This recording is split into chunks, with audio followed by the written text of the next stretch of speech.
Bonjour à tous. Que se passe-t-il pour Zelensky qui apparaît de plus en plus lâché? Il s'est placé plein de choses en une seule semaine, en seulement une semaine.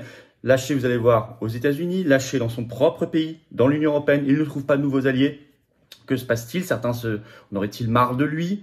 Certains en ont-ils marre en réalité de toute l'affaire ukrainienne en disant de toute façon c'est pas gagnable et ça coûte très cher. Alors d'autres, attention, à côté veulent la Troisième Guerre mondiale. Ne soyons pas naïfs non plus, rien n'est gagné. On se bat pour la paix, hein. Mais il se passe des choses. Et y compris en interne de l'Ukraine, vous allez voir. Et on se dit, mais on est loin du narratif médiatique ici. C'est vrai que ce que vous allez voir là, vous ne l'aurez pas aux 20h dans les JT, ni sur certaines chaînes info, c'est évident. Mais si vous avez suivi nos vidéos depuis plus d'1 an sur l'Ukraine, vous avez constaté qu'on ne s'est pas beaucoup trompé. Et on n'a pas eu cette victoire fulgurante de l'Ukraine, de l'OTAN, et on n'a pas eu la paix non plus. Ben non, parce qu'ils prennent tout le chemin inverse. Donc on va faire cette analyse, n'hésitez pas à la diffuser pour l'intérêt de la France, de la paix, de tous les peuples, peuple ukrainien, peuple russe, peuple français, tout le monde. Diffusez si vous voulez bien cette vidéo, il faut informer les gens. N'hésitez pas pour cela à vous abonner à cette chaîne YouTube, il suffit de cliquer sur s'abonner, c'est gratuit, instantané. Alors, encore hier en manif, belle manif, hein, très belle manif hier, certains m'ont dit j'ai été désabonné, je me suis rendu compte par YouTube.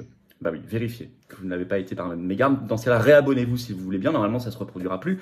Et n'hésitez pas à vous abonner dans tous les cas, puisque les algorithmes de YouTube sont conçus ainsi qu'ils diffusent, ils rendent plus virales les vidéos si vous êtes abonné plutôt que pas abonné. C'est comme ça. Grand merci à ceux qui se sont abonnés, à ceux qui vont le faire très bientôt. Vous savez que le jeudi 15 juin au soir, dîner patriote dans les Alpes-Maritimes. Je suis très heureux de venir vous voir. Si vous voulez vous informer, réserver, vous écrivez à référence 06, tout collé sans accent, @les-patriotes.fr.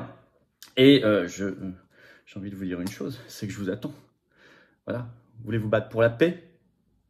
Pour la liberté, la souveraineté, notre France, notre avenir, les générations qui viennent, ben vous êtes à la bonne adresse. C'est le plus grand mouvement, et de loin, le plus grand mouvement souverainiste de France, de défense de la paix et des libertés qui s'appelle les Patriotes, que j'ai l'honneur de présider, qui accueille tout le monde dans un bel état d'esprit et qui vous propose du rassemblement et de l'action concrète, comme on l'a fait hier, manif effet secondaire et tant d'autres choses, opération coup de poing et tout le reste, et tous les jours sur le terrain. Et vous êtes les bienvenus, chacun apporte et fait ce qu'il peut, ce qu'il veut, comme il peut. Et vous êtes mis en relation avec des gens qui pensent comme vous, près de chez vous. C'est ça le statut d'adhérent ou de réadhérent aux Patriotes si votre adhésion n'est plus à jour parce qu'elle a plus d'1 an. Pensez à réadhérer. Vous pouvez également faire un don de soutien aux Patriotes pour nous aider à financer nos actions. On n'a pas reçu jusqu'ici un seul centime d'aide publique. Or, la manif d'hier a coûté 10 000 € au mouvement. Et tout le reste. Il y aura le congrès début septembre, les européennes en rassemblement l'an prochain. Enfin, ça va coûter très cher. N'hésitez pas. Tout ça est défiscalisé aux 2 tiers pour vous. Les dons supérieurs à 500 €, on a ajouté pour vous un avantage personnalisé qui est expliqué en détail sur le site des Patriotes. Allez voir, ça va vous intéresser si vous pouvez. Comment on fait? Adhérer, réadhérer, vous serez bien accueillis. On se bat pour nous, nos enfants, nos petits-enfants. Maintenant, pas remettre à demain, maintenant. Comment on fait pour adhérer, réadhérer? C'est le premier lien sous la vidéo en description. C'est un lien également en commentaire épinglé, petite fiche maintenant sur l'écran. Et dans les dernières secondes de la vidéo en cliquant sur l'écran, faire un don de soutien au mouvement. C'est le deuxième lien sous la vidéo en description, tout simplement. Un énorme bravo aux réadhérents et aux donateurs. Bienvenue aux nouveaux adhérents patriotes. Alors, Zelensky serait-il lâché vraiment là, maintenant, par ses plus proches, à l'extérieur comme à l'intérieur, et il peine à convaincre, à élargir. Si vous avez suivi mes précédentes vidéos, vous désintoxiquez la tête de la propagande terrible de guerre en face, vous comprenez ce qui se passe. En fait, est-ce que derrière, il y a de l'hypocrisie? Tout simplement, c'est une hypothèse. Ou est-ce qu'ils veulent vraiment le lâcher ou lâcher même l'affaire? Progressivement, donner des arguments, dire pour que on n'en soit pas là dans 1 an. Alors d'abord, il a été rappelé à l'ordre comme jamais par ses alliés, États-Unis en tête, même le monde le dit. Nous, ça fait des mois qu'on le dit. Et là, ça y est, c'est passé quelque chose de très précis. Le Monde, article du 26 mai, le titre « La multiplication des attaques ukrainiennes sur le sol de la Russie crispe les États-Unis et les alliés de Kiev ». Et Le Monde écrit même « Le rappel à l'ordre est sévère ».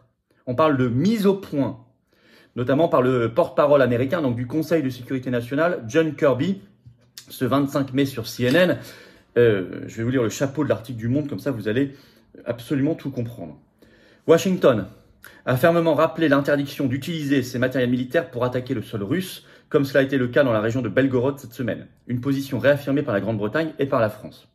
Car en effet, les réseaux sociaux ont montré que ce 22 mai, dans des vidéos, des véhicules blindés américains Humvee et Max Pro ont été utilisés lors de l'attaque du poste frontière de Graivoron, dans la région russe de Belgorod, au nord-est de l'Ukraine.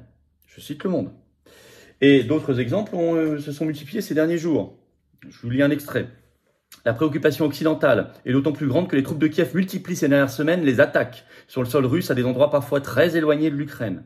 Je cite toujours, vendredi, 2 drones ont encore frappé Krasnodar, une importante agglomération russe située au sud-est de la mer d'Azov et distante de plus de 350 km du front. La veille, un missile a été abattu au-dessus de la ville de Morozovsk, à 300 km des lignes ukrainiennes. Belgorod et Bryansk, situés en territoire russe au nord de l'Ukraine, sont également régulièrement la cible de bombardements. Plus symbolique, 2 drones d'origine inconnue ont visé le Kremlin le 3 mai, s'en souvient, sans faire d'importants dégâts ni de victimes. L'Ukraine a nié toute responsabilité dans l'attaque, laissant entendre qu'il pourrait s'agir d'une manipulation russe, mais la thèse ne convainc pas outre-Atlantique, on va y revenir. L'Élysée aussi rappelle, je cite Le Monde, les armes livrées par la France doivent être utilisées pour défendre le sol ukrainien. Point barre. Alors, derrière tout ça, est-ce que c'est une mise en scène? Est-ce qu'il y a de l'hypocrisie, de la manipulation? En disant c'est pas nous, c'est l'Ukraine et on fait semblant de les gronder? C'est une possibilité. Mais on sent, vu le ton, qu'il y a un agacement quand même réel. Est-ce que la marionnette échappe un peu au créateur? La créature échappe un peu au créateur? C'est une autre possibilité. C'est sûrement un peu l'un et l'autre. Ou est-ce qu'on fait exprès de taper sur Zelensky pour commencer à prendre ses distances avec cette affaire ukrainienne qui devient un sacré boulet, ingagnable et très cher, et de plus en plus problématique dans l'opinion publique? C'est une vraie possibilité, on va y revenir. Alors, mais Zelensky, même en interne maintenant, serait-il lâché par ses propres services? Article de Midi Libre du 26 mai. Le titre, attaque de drone contre le Kremlin, Volodymyr Zelensky a-t-il été trahi par les services secrets ukrainiens?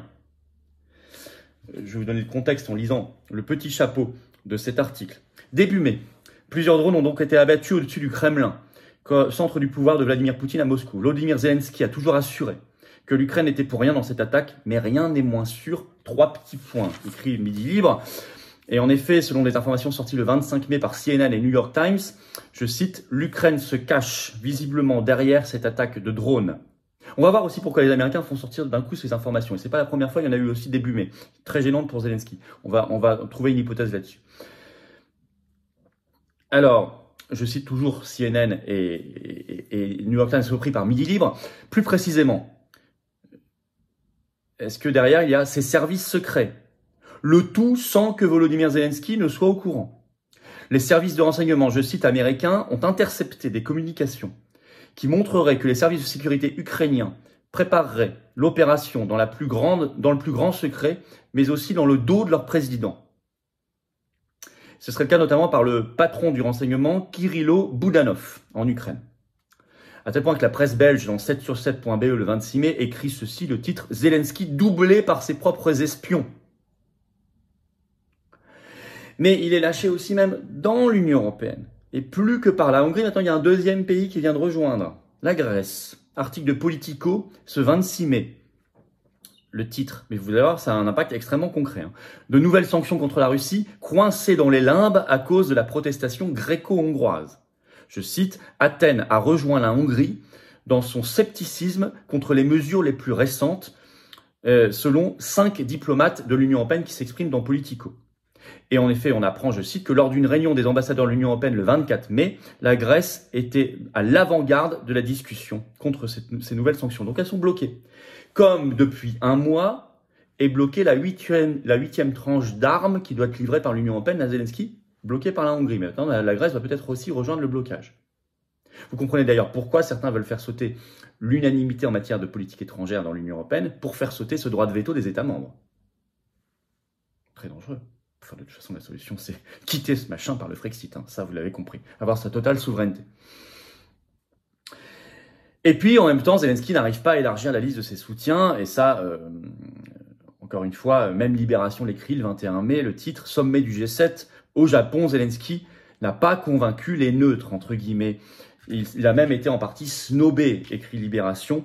Je vais vous citer un extrait. La présence à Hiroshima du président ukrainien était historique, mais le bilan de son voyage, alors qu'il espérait obtenir le soutien des nations qui ne s'affichent pas à ses côtés dans le conflit, reste mitigé. S'il a rencontré le premier ministre indien Modi, le président brésilien Lula n'a pas trouvé le temps. Et Lula était même allé plus loin à Hiroshima. Je vous lis un extrait.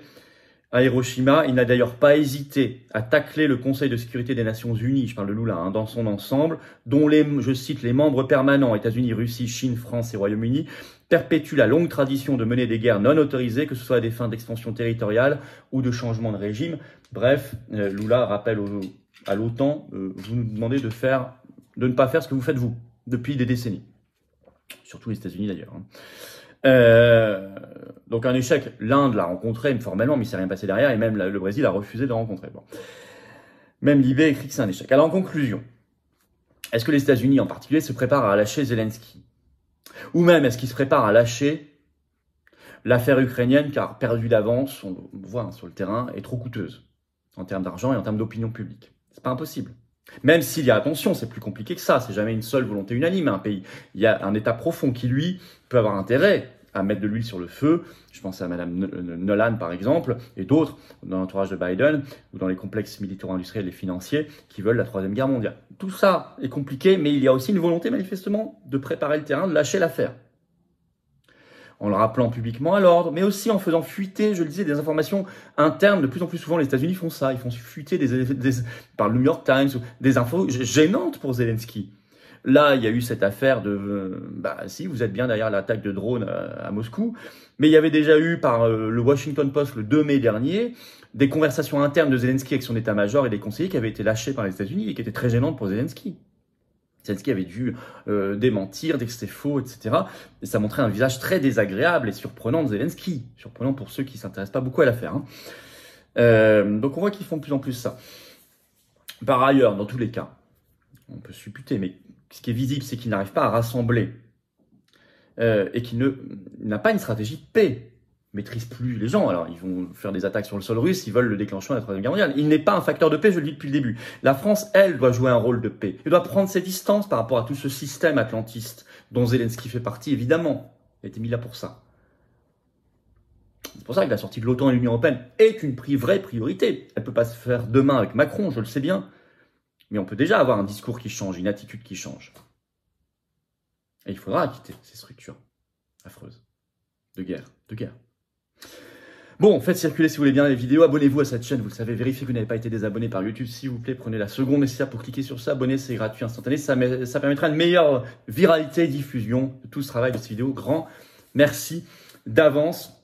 Nous avons toujours la grande pétition nationale quitter l'OMS pour faire l'électrochoc mondial. Il y avait du monde hier à la manif sur les effets secondaires. Elle est en lien sous la vidéo en description. Vous pouvez la signer et la relayer. Moi, je vous attends, patriotes. Relayez l'appel. Si vous êtes déjà adhérent ou réadhérent, ou faites un don de soutien, ou réadhérez si vous n'êtes pas encore adhérent, ou si votre adhésion a plus d'1 an et qu'elle n'est plus à jour. Vous êtes les bienvenus en tous les cas dans une vraie famille de cœur, de combat et de conviction. Les gens le disent. Hein. Cette carte orange, c'est l'espérance, c'est la résistance. Et je suis heureux de vous accueillir dans un mouvement qui n'a pas reçu un centime d'aide publique. Hein. Renseignez-vous. Et qui fait. Si vous pouvez faire un don, faites-le. Tout ça, c'est défiscalisé aux 2 tiers pour vous. Hein. Comment on fait? Adhérer, c'est le premier lien sous la vidéo en description. Je vous attends dès maintenant. Ne me dites pas, je ferai la semaine prochaine, mois prochain, à la rentrée. Attendez, le combat, il est maintenant. J'ai besoin de vous maintenant. Adhérer, c'est le premier lien sous la vidéo en description. C'est un lien également en commentaire épinglé. Dans quelques secondes, en cliquant sur un lien sur l'écran, vous choisissez. Faire un don de soutien, c'est le 2e lien sous la vidéo en description. Les dons supérieurs à 500 €, on ajoute un avantage personnalisé aux 2 tiers déjà que l'État met sur la défiscalisation pour vous, comme l'adhésion et la réadhésion. Voilà. Bravo aux adhérents, bienvenue. Bravo aux réadhérents et aux donateurs. Vive la France.